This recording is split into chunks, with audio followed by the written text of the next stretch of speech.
to switch it up a little bit. Know what's wrong with this week. We're going to do a little what's right with. So still WWW, but changing the second word there to on a positive note. It's a new year. We're going to be a little positive here. So Dave, you did a little bit on the Jacksonville Jaguars and Trevor Lawrence, who has completely turned it around. Dave, what were some of your findings on Trevor Lawrence? Well, my finding in the past couple of minutes is that Nick doesn't know how to spell the word right. Yeah, you're right. I spelled it like writing. Yeah. It's okay, kids. He's pretty. He's a professional writer. That's embarrassing. Doesn't know the difference between there, and there. Hey, I can do that. Hey. So we'll try to keep this as quick as we can. This episode's already running quite long. But basically, I really like the marriage between the scheme of Liam Cohen's offense, how he's got Trevor Lawrence playing with anticipation. He's following the rules of footwork being your timeline, and he's just making decisions and big boy throws with confidence. He's not second guessing. He's not doing like happy feet, fire feet. I don't know. Where's the ball? Maybe this is a play. He's making decisive choices, and more often than not, these choices are right. And the play design has answers built into it, and we can get that going right away here. Let's not waste any more time. And we can talk about So, Dave, you're saying that they are playing very good within their system there in Jacksonville. Yes. Why?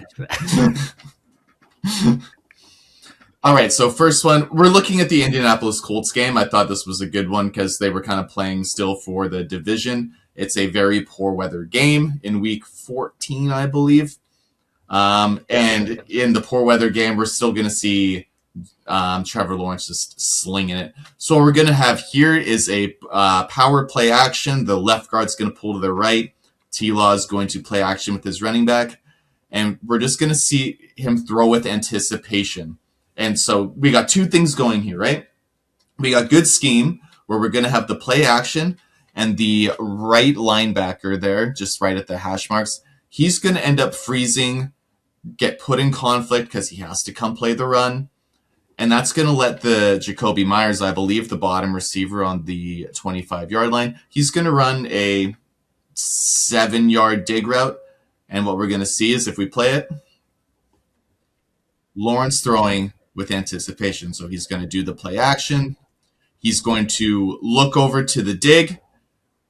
The window is not quite going to be there, but he's going to hit his back foot, pause for a second, and before the guy's even open, he's going to throw to that second window of opportunity past the linebacker and make the completion. This is just exactly what you want to see out of a good NFL quarterback. And scheme, linebackers in conflict. The first window's not open, but you're still going to throw it right off as soon as your back foot lands to that second window of opportunity with anticipation. And it's just a bread and butter play. You love to see it. Something that he was not doing consistently until December. Bingo. So now we're going to have a cover zero look. We're going to have a lot of pressure here. And instead of Lawrence panicking or making a poor choice, scrambling to get out of there, he's going to stay in the pocket. Like you can already see the safety blitzing down, full head of steam. We're going to see Jakobi Meyers again at the bottom of the screen, run a quick little dig, middle of the field's open. As soon as Lawrence hits that back foot, he's ready to cock and throw, and it's a beautifully thrown ball in these elements. But unfortunately, Meyers, an uncharacteristic drop for him. But damn, just like what a throw with anticipation, not bothered by the rush. He has the answer for middle of the field open, cover zero type situation. And I just think this is a beautifully thrown ball and what you want to see out of. We talked a little bit in our last episode about the mental makeup of QBs nowadays. And I think if this is what we're talking about with younger QBs, he's running to get out of there, or he's throwing an ill-advised throw over the top with a post from the slot receiver there. But he just looks unbothered by the pressure, uses his footwork as a timeline, keeps everything within his frame, and I just love the anticipation to throw that ball. What do you think? Yeah, like Myers isn't even out of his break yet, And and he's he's getting ready already to throw. throwing. Yeah, just great anticipation. And it's right in the breadbasket. Maybe he reaches a little bit for it, but in the NFL, that's got to be a catch. I'm sorry, Jacoby. I love you to death, but Yeah. Well, I mean, he's been so good for them.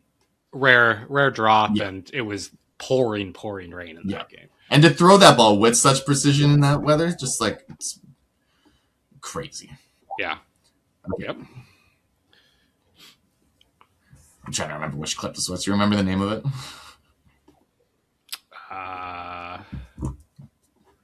Hold on. Decisive dots, baby. Oh my god. Okay, I love this throw. So we're in 3rd and a mile.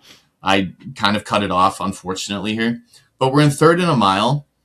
We're going to see a deep out from the receiver at the top. He's going to run a deep out. Corner's going to bite down. He's going to do a little double move and get open deep downfield. But again, Lawrence hits his back foot, shuffles up a little bit, and in this weather to throw a dot like that in a clear weather game, I think this is a touchdown. But look at this.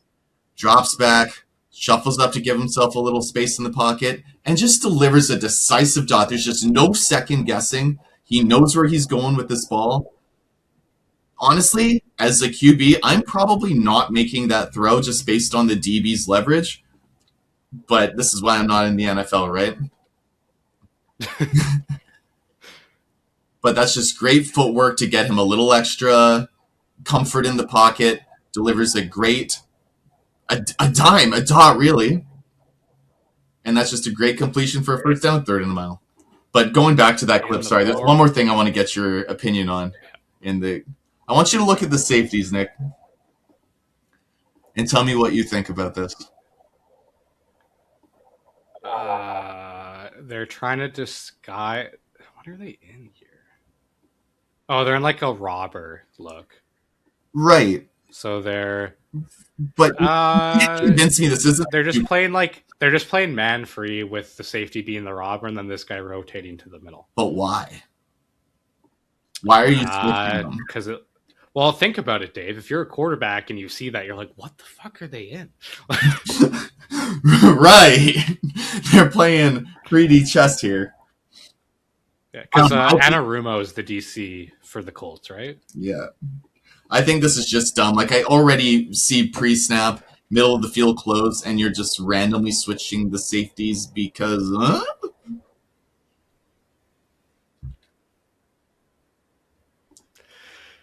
Yeah, I mean, I don't have an issue with it. It's a little strange, but I've seen worse. Okay.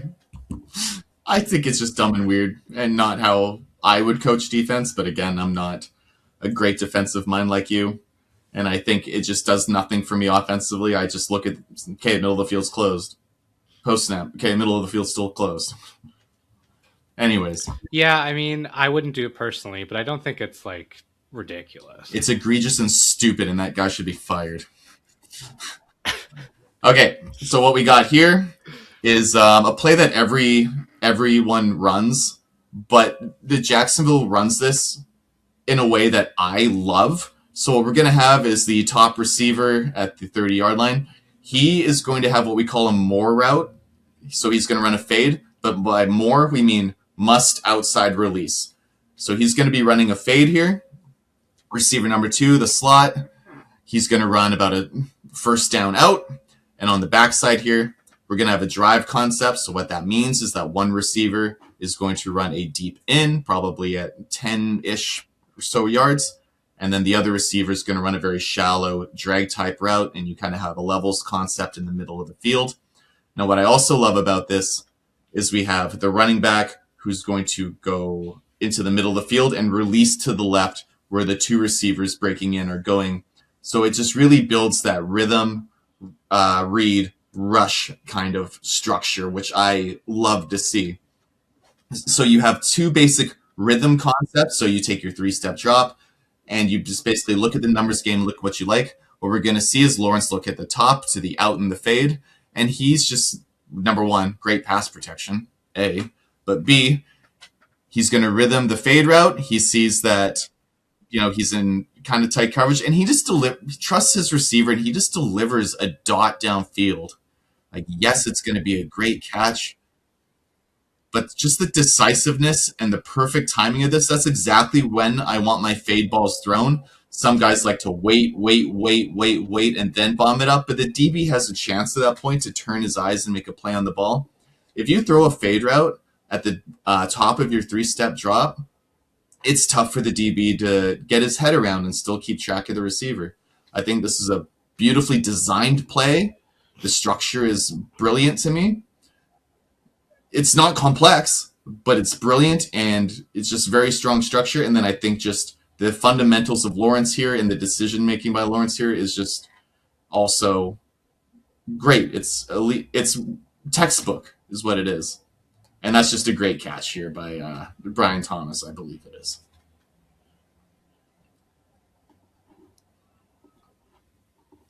You're just seeing a QB play with a lot of confidence here in the scheme and system.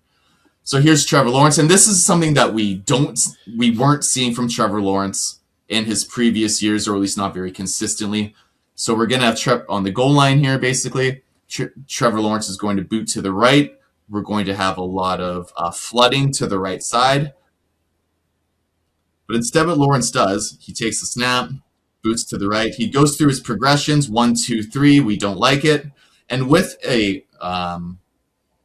naked rusher just in his face, he just stops on a dime and delivers a beautiful ball, honestly. Again, a ball that I think should be caught if the rain isn't absolutely disgusting. Like, how often do you see receivers actually shuck their gloves in the rain? Like, that's how bad it was. I think to have a pressure in your face like that, reset your frame, reset your platform, and throw, honestly, a dime here. It's impressive. It's a great play for Lawrence to make and give his guy a chance to bring in a touchdown. I think most coaches would say you don't see the 3 read on the flood side on the boot, just throw it away. Nah, Trevor Lawrence goes back to his 4th read, which is very tough to do with a rusher in your face like that, knowing you have a unmanned blitzer, and throw that pass. It's impressive. I love to see it. Like, this is a big issue for him on these plays in the red zone in the past has been he'll continue to boot, but he'll stare down this side and then he'll throw late picks in the end zone. So it's really nice to see this narrative kind of change with him coming to the backside, and then if that was an open, he's probably just going to eat it here, right? So that's very, very nice to see. Yeah, like, we're just seeing him develop in front of our eyes into the QB we thought he was going to be out of college. All right, so here we're going to see a Haas play, very made popular by the Patriots with their Haas juke. It's basically the same play, so Haas is just hitches on the outside and then seams on the inside, and the juke is going to come from the running back. He's just going to release up the middle, see what the leverage is like, see where their space is, and pick a side and kind of go to it. But what we're going to see with Lawrence here is, again, using his footwork as a timeline and reading post-snap perfectly. We're going to see the top safety there, who's at the 15-yard line, the strong safety, rotate down. We're going to see the free safety, who's probably pre-snap, taking away the seam from the number 2 receiver on Lawrence's left. Like, I wouldn't want to throw that seam pre-snap. I would probably write that off, honestly. But he's going to end up rotating to the right to cover where the strong safety is going to rotate down. Lawrence is going to see that post-snap, take a 3-step drop, and just throw the ball about 15 yards on a rope, exactly where his receiver is the only one who can make the catch, and he makes a great play. If we run it here, safeties kind of rotate. He finds this soft spot in that zone, throws it on a rope in poor weather. Good catch by the receiver. He kind of settles down there as well, slows it down a little bit. That's how I also like to throw my seams. You'll see a lot of guys coach seams like it has to be this, what we call a 3 ball, like air under it, chase it down, make a play. That's just exactly how I would coach my seams. You know, try to get outside release, and if you can't get it, I don't think he actually gets outside release here, but get back on your tracks to kind of an outside, more stem. Not throwing it to be like this huge deep play big ball, but throw it on a rope, where the soft zone is, where the hole in the zone is. It's just, it's textbook. It's beautiful, and I love it. Yeah, You're very lucky. right where you want to go.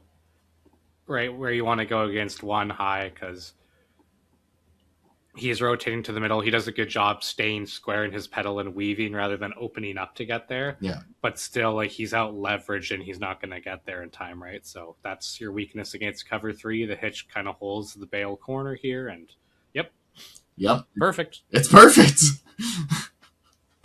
It's perfect. And the last one we got here, talking again, great scheme. So if we're going to look at the top of the formation, we're going to have a tight end. He's on the line, but off of the line of scrimmage, right? Kind of in a slot receiver type role. He's going to run a post. Now, what that post is going to do is take the corner, who's probably at the 6-7-ish yard line.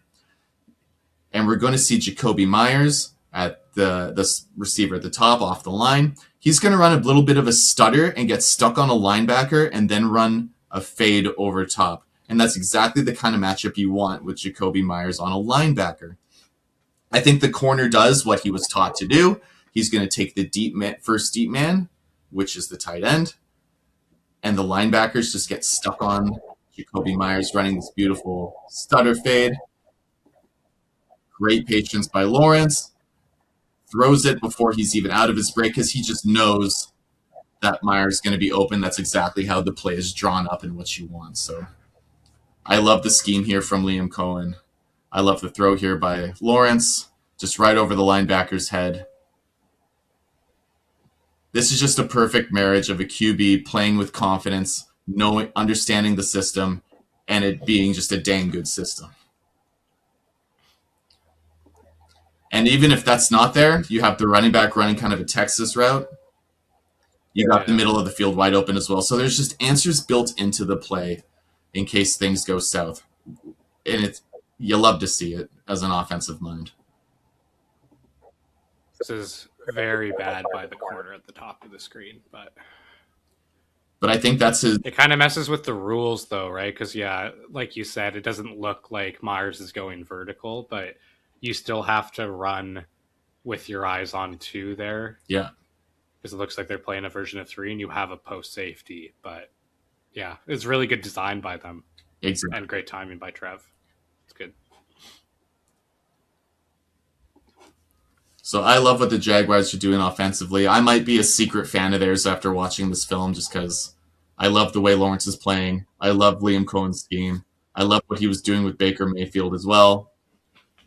It's fun to watch, and I'm very happy for you guys that you finally get to watch fun, exciting football.